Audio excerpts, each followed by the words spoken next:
Il y a des prédicateurs qui sont connus pour raconter des histoires. Comme ils savent que ça attire beaucoup de gens. Quand tu viens avec des histoires, ça attire les gens aiment les histoires. Or, on était dans tel endroit, il y avait ceci, il y avait cela. Ou bien au temps du prophète, il y avait ceci, il y avait cela. Ou bien au temps des salafs, il y avait ceci, il y avait cela. Donc, il y a des gens, ils aiment bien les histoires. Donc il y en a, pour attirer les gens, qu'est-ce qu'ils font? Quand vous regardez leur da'wa, c'est une da'wa qui est basée sur des histoires. On raconte des histoires. Et le plus souvent, ce sont des gens qui racontent des fausses histoires. C'est vrai, il peut venir avec certaines histoires qui sont vraies, mais souvent, ils racontent des fausses histoires, ils se basent sur des textes qui sont faibles. Ils ne font pas la différence entre ce qui est inventé, ce qui est faible, ce qui n'est pas authentique. Il suffit seulement que l'histoire soit une histoire qui va attirer les gens, ou bien ils voient que ça peut augmenter les gens la foi, ou bien ils voient que ça fait rire, des trucs comme ça. Ils amènent ces histoires-là.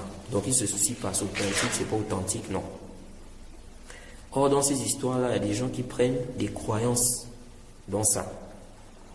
C'est pourquoi moi je suis contre les gens qui disent que non, en ce qui concerne les athars, les qisas, on ne doit pas être dû au niveau de l'authenticité.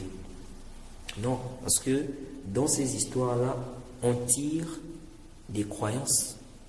Il y a des gens qui vont tirer des croyances dans ça. Il y a des gens qui vont tirer même des interdictions. Donc on ne peut pas dire aux gens comme ça que non, on ne doit pas vraiment au niveau de l'authenticité. Non. C'est comme la biographie. La biographie du prophète, il y en a qui disent que non, il ne faut pas regarder au niveau de l'authenticité. Là, on ne doit pas vraiment faire une dureté, tout ça. Bon, on rapporte seulement comme ça là. Non. Parce qu'on tire des ahkam, on tire des adab, des comportements.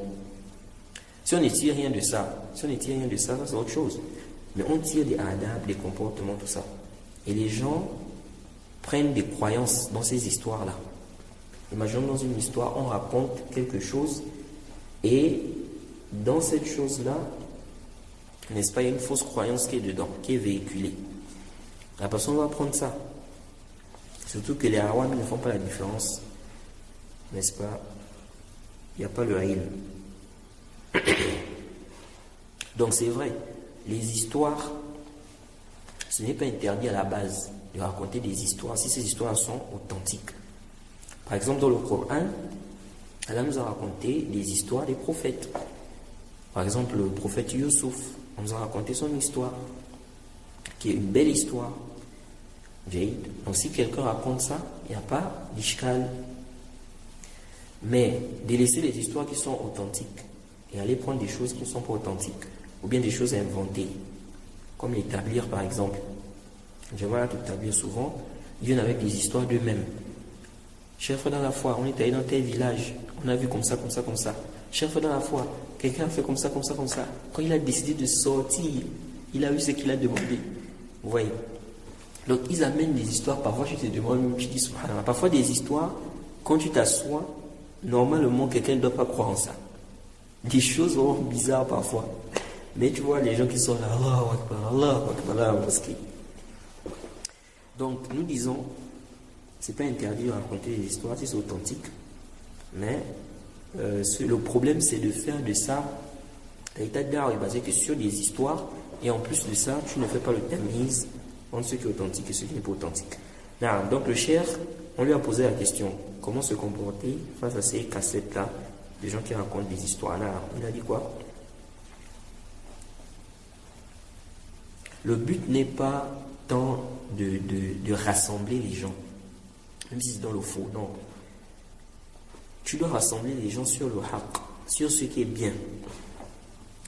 Mais quand tu as cherché à tout prix à rassembler les gens, peu importe les moyens, ça ce n'est pas la voix des gens qui sont sincères. La voix des gens qui sont sincères. Non.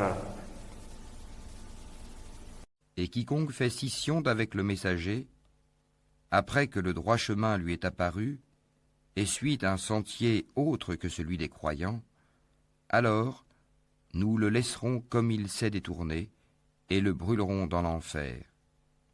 Et quelle mauvaise destination!